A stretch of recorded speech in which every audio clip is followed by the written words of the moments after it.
अस्सलाम वालेकुम। अब हमारे पास जो नेक्स्ट टॉपिक है वो है CSS रूल ओवरराइडिंग। अभी हमने प्रीवियस जो देखा है कि वो CSS को ऐड करने के कितने तरीके हैं, तो यहाँ पे अब हम देखेंगे कि CSS को किस तरह ओवर रूल किया जाता है। अभी मैं फर्स्ट यहाँ पे अपने पुराने कोड में ही आ जाते हैं जो लास्ट टाइम हमने किया था।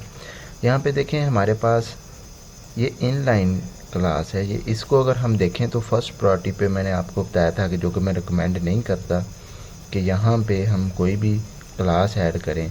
अभी यहाँ पे देखें मैं क्लास ऐड कर अभी पहले क्लास बना लेते हैं। यहाँ पे डॉट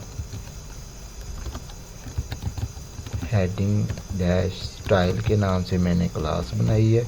यहाँ पे मैं इसको कलर कर देता हूँ, ब्लू वायलेट कर देते हैं हम इसको कलर। ठीक है, अभी मैं इसको अप्लाई करता हूँ। अभी आप देखेंगे कि मैंने क्यों कहा था कि यहाँ पे हम इसको इनलाइन नहीं करते। क्लास है हमारे पास और हेडिंग स्टाइल के नाम से ये अब जब हमने क्लास अप्लाई की तो हम ये इवन के क्लास भी अप्लाई कर चुके हैं, तो ये इसको इनलाइन जो स्टाइल है वो हमें यहाँ पे इसको ओवरराइड करने नहीं देगा। अभी आप इसको रिफ़्रेश करें, यहाँ पे देखें इसका कलर अभी भी स्टिल हमारे पास रेड ही आ रहा है, पहले भी रेड था। आप इसको दोबारा चेक कर सकते हैं रिफ़्रेश करके। अभी हम नेक्स्ट आ जाते हैं। अभी मैं इन लाइन को हटा देता हूँ यहाँ से। मैंने इस इन लाइन को यहाँ पे क्लास में हटा दिया। अभी आप देखेंगे हेडिंग का जो स्टाइल है वो अब चेंज हो जाएगा हमारे पास। ये देखें, ये अब हेडिंग का स्टाइल हमारे पास चेंज आ गया। अब हमने इसको क्या करना है, ओवरराइड। यहाँ पे एक और क्लास मैं बनाता हूँ, वो डॉट अकेली हेडिंग के नाम से बना लेते हैं।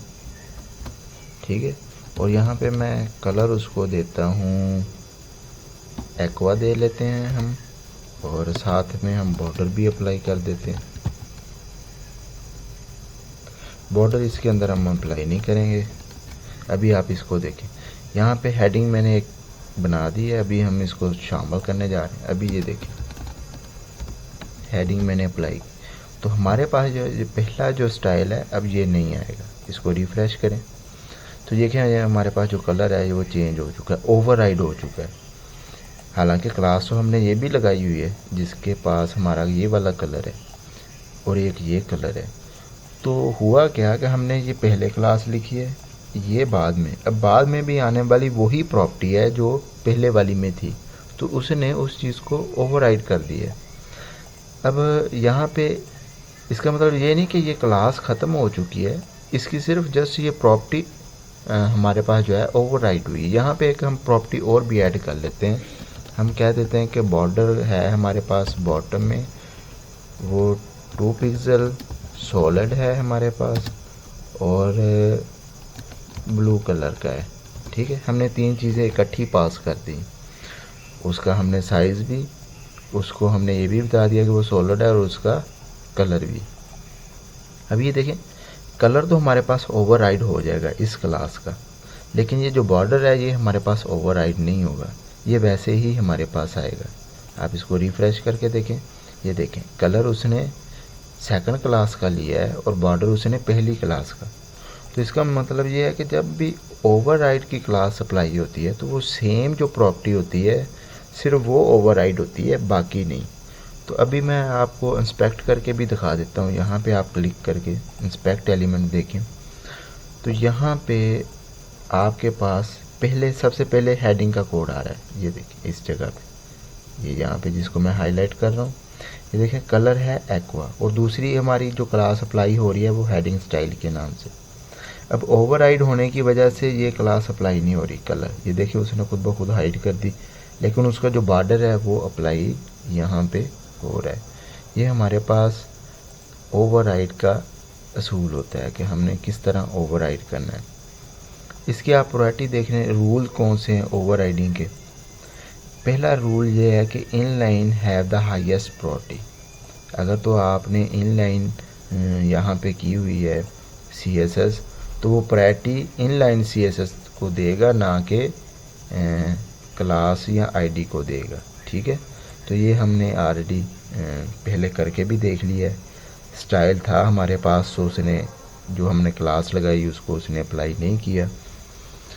नेक्स्ट जो रूल है कहता है जब आईडी है हमारे पास, अगर हम आईडी बना देते हैं तो वो क्या करता है, override class and element selector. ये ओवरराइड क्लास करती है किसको, एलिमेंट सेलेक्टर को ओवरराइड करती है। अगर हम क्लास सेलेक्टर का इस्तेमाल करते हैं तो क्लास सेलेक्टर में हमारे पास ओवरराइड एलिमेंट जो सेलेक्टर्स होते हैं उनको ओवरराइड किया जाता है। और एलिमेंट सेलेक्टर में अगर हम टैग नेम दे दें तो वो हैव द लोएस्ट प्रायोरिटी होती है कि वो लोएस्ट प्रायोरिटी होता है, उससे पहले क्लास अप्लाई होगी, आईडी अप्लाई होगी या इनलाइन अप्लाई होगी। अगर टैग नेम है तो वो एंड पे हमारे पास अप्लाई होगी। तीसरा हमारे पास है इम्पोर्टेंट का फंक्शन। अब ये अक्सर क्वेश्चन रहता है कि इम्पोर्टेंट का जो इस्तेमाल है ये क्यों किया जाता है। तो इम्पोर्टेंट का इस्तेमाल इसलिए किया जाता है, अगर यहाँ पे देखें हमारे पास कलर है ना वो एक्वा आ रहा है, यहाँ पे मैं इसको अब इसकी इसी क्लास के अंदर इसको ओवरराइड करने जा रहा हूँ। मैं इसको दोबारा कलर दे देता हूँ। हमारे पास दोबारा जो कलर आएगा वो उसको हम कह देते हैं ब्राउन। अभी ये देखें इसी क्लास के अंदर इस क्लास को ओवरराइड कर देगा। अभी आप इसको रिफ़्रेश करके देखें अपने पेज को, यहाँ पे ये देखें उसने उसके अंदर रहते हुए उस क्लास को ओवरराइड कर दिया। लेकिन मैं चाहता हूँ कि ये इसके बाद आई है क्लास, लेकिन ये इसको ओवरराइड ना करे तो मैं ये एक्वा को ही अप्लाई करे, या फिर जो हमारे पास पहले क्लास आ रही है ये इसी का कलर ही अप्लाई करे। तो आप उसके आगे लिखेंगे फैक्टोरियल की जो अलामत होती है वो, और इम्पोर्टेंट का कीवर्ड लिख देंगे। अब हमारे पास चाहे इसके बाद भी कोई क्लास आ जाए वो सबसे ज़्यादा प्रायोरिटी उसको देगा जिसके साथ हमने इम्पोर्टेंट लिखा हुआ है।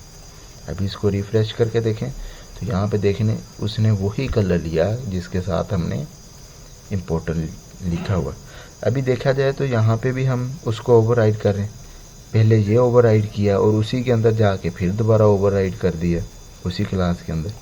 अब इन दोनों को इसने नहीं लिया, हालांकि ये बाद में क्लास आ रही है फिर भी इसने नहीं लिया। क्यों नहीं लिया, क्योंकि हमने इम्पोर्टेंट का कीवर्ड यहाँ पे ऐड कर दिया। तो नेक्स्ट जो हमारे पास है कमेंट, उसको हम नेक्स्ट छोटी सी वीडियो के अंदर देखेंगे इंशाल्लाह।